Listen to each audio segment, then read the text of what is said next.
The Lakers thought they just got a star when they stole Luka Doncic from Dallas. But what they didn't know is that a 26-year-old would run their entire organization 6 months after getting there. Now, Luka is making demands after signing his extension. And here's the thing, when a superstar takes control, it either leads to a dynasty or a total disaster. With LeBron James still in the building, things could get 10 times more awkward than they already are. Why? Because LeBron told everyone he wants to win now. And that's not what the Lakers are doing. So people are speculating about where LeBron could go next, but hold up, that's the exact opposite of what Luka just said. After LeBron's statement, people assumed LA would punt on the next 2 years. But news has now leaked from a private Lakers dinner. Luka met with GM Rob Pelinka and new coach JJ Redick. ESPN says sources familiar with the conversation heard Luka say, "I don't want to wait to win. I had a taste of the finals. I am going to get back there. So let's do whatever we can right now." So what's LeBron even upset about? They're on the same page.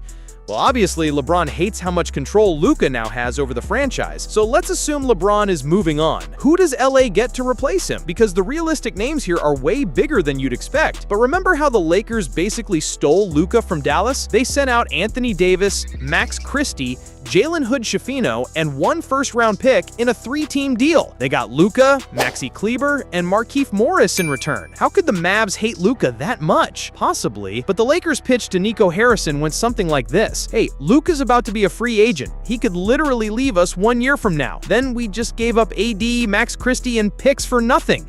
You want us to take that chance? This isn't dumb for you. This is dumb for us. We probably shouldn't even be doing this. And Nico bought it. The Mavs were like, this is risky for them. No, it wasn't. Of course Luka was going to resign there. There was no risk. But now we know what kind of re-sign it was because Luka just opted for a 2+1 max extension, which means LA is still on a pretty short leash to make him happy, and he wants to win. So they immediately came up with a plan. Now, I want to get into what that plan is and which star they can steal next, but this is the exact moment LeBron decided he was out. Do you remember what the last few years have been like for him in LA? Rob Pelinka listened to LeBron on the Russell Westbrook trade, and that wrecked the franchise. So after that, every time LeBron wanted some big deal, Kyrie Irving, DeJounte Murray, even Buddy Hield, Pelinka said no. But Bron didn't stay quiet, right? He had passive-aggressive tweets and interviews. When that didn't work, his agent Rich Paul would drop some weird public statement, but the front office never caved. They kept control after Bron embarrassed them with Westbrook. But Luka? 6 months in, he sits down to a dinner with Rob Pelinka and JJ Redick, and what does he say? "I don't want to wait. Let's win now."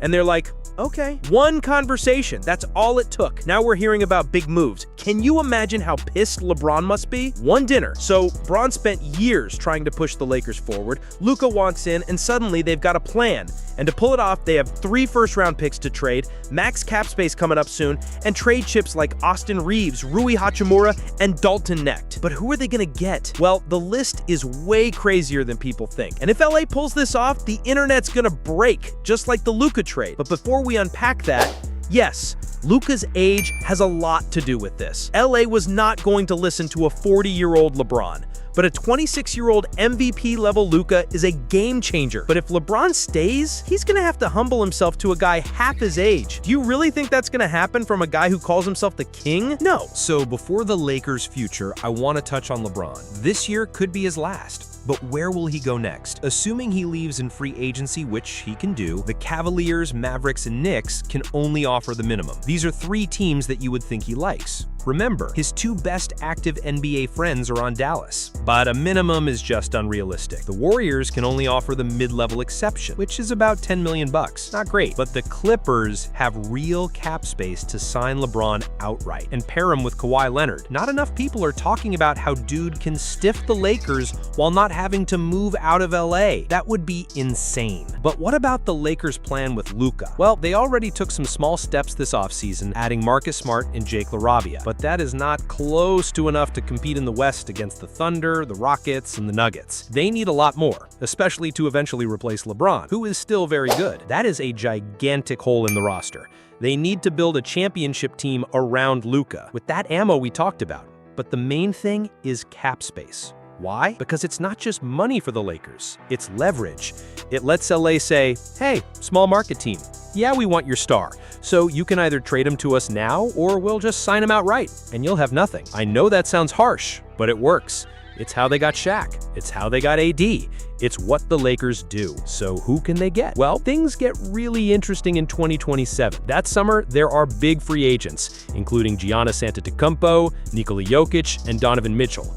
But only two names actually matter. First, the clock is ticking for Giannis. He can sign an extension next summer, and if he doesn't, the Bucks either trade him or risk losing him for nothing. And guess who's going to have max cap space and a contender? The Lakers with Luka Doncic. But the other name is Nikola Jokic. And I know that people think that's crazy, and I thought that too, but the Nuggets owner, Josh Kroenke, randomly mentioned a Jokic trade. He said, the wrong person gets injured and very quickly you're into a scenario where that I never want to have to contemplate. And that's trade number 15. What? Why would he even say that out loud? No one even asked him about that, by the way. He just said that out of nowhere. But the key part here is Luka.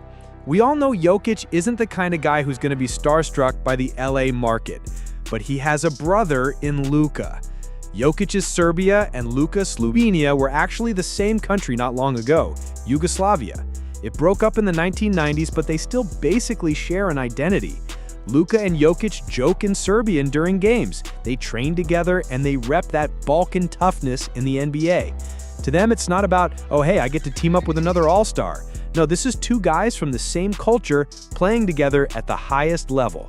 So when Jokic refused to sign an extension with Denver, people were like, oh yeah, it's because he could sign for more later. But another reason is leaving the door open for something bigger. Now, of course, this could all blow up in Luka and the Lakers' faces. He could get the wrong co-star. LeBron could cause drama on the way out. But Luka's already grabbed the keys and pushed Bron to the sideline. The entire franchise has now pivoted around his demands, 6 months in. So if they land the right co-star, this could be the start of a dynasty. But if they swing and miss, or if the tension in that locker room boils over, the whole thing could fall apart just as fast as it came together. The Lakers didn't just bet on Luka's talent, they have to get it right, because Luka ain't waiting forever. But one guy that they're definitely not going to consider is Trae Young. He and Luka have been linked ever since draft night, but now things might be ending for Trae in Atlanta. The Hawks have officially not offered him that max contract extension. So what happens next? Well, it's about to get a lot more awkward in Atlanta. And that's the whole story. The Lakers pulled off a shocking trade, but now they're walking a tightrope. Luka's here, LeBron's on his way out, and the entire future of the franchise rests on their next big move. Will they land a star like Giannis or Jokic and build a dynasty? Or will the pressure and drama tear everything apart? The clock is ticking, and the whole league is watching to see if this high-stakes gamble pays off. What do you think will happen? Let me know in the comments below. And don't forget to like and subscribe for more deep dives into the NBA's biggest stories.